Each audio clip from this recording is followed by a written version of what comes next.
यह कहानी एक छोटे से गांव की है जहां एक डॉक्टर रहते थे। डॉक्टर साहब बहुत ही मेहनती और दयालु थे।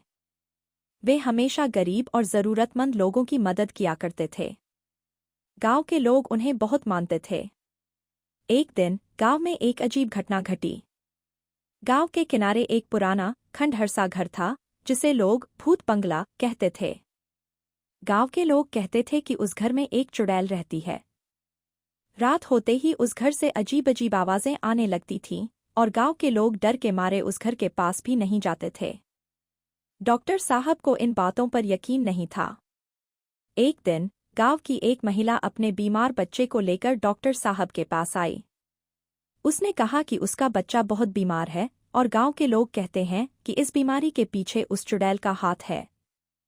डॉक्टर साहब ने बच्चे का इलाज किया और महिला को समझाया कि बीमारियां भूत प्रेत की वजह से नहीं होती, बल्कि सही इलाज की जरूरत होती है।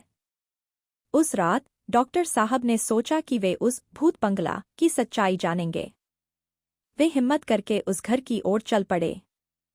जब वे वहां पहुंचे तो उन्होंने देखा कि घर के अंदर एक बूढ़ी औरत बैठी हुई थी। वह बहुत कमजोर और बीमार दिख रही थी। डॉक्टर साहब ने उससे बात की तो पता चला कि वह कोई चुड़ैल नहीं थी, बल्कि एक अकेली बीमार औरत थी जिसे लोगों ने गलतफहमी में चुड़ैल मान लिया था। डॉक्टर साहब ने उस औरत का इलाज किया और उसे अपने घर ले आए। धीरे धीरे वह औरत ठीक हो गई और डॉक्टर साहब की मदद से गांव में रहने लगी।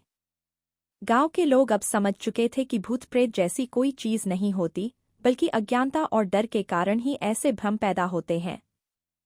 इस तरह डॉक्टर साहब ने न केवल उस बूढ़ी औरत की जान बचाई, बल्कि गांव वालों की अज्ञानता को भी दूर किया। गांव के लोग अब डॉक्टर साहब को और भी ज्यादा मानने लगे और उन्होंने यह ठान लिया कि वे कभी भी किसी के साथ अन्याय नहीं करेंगे।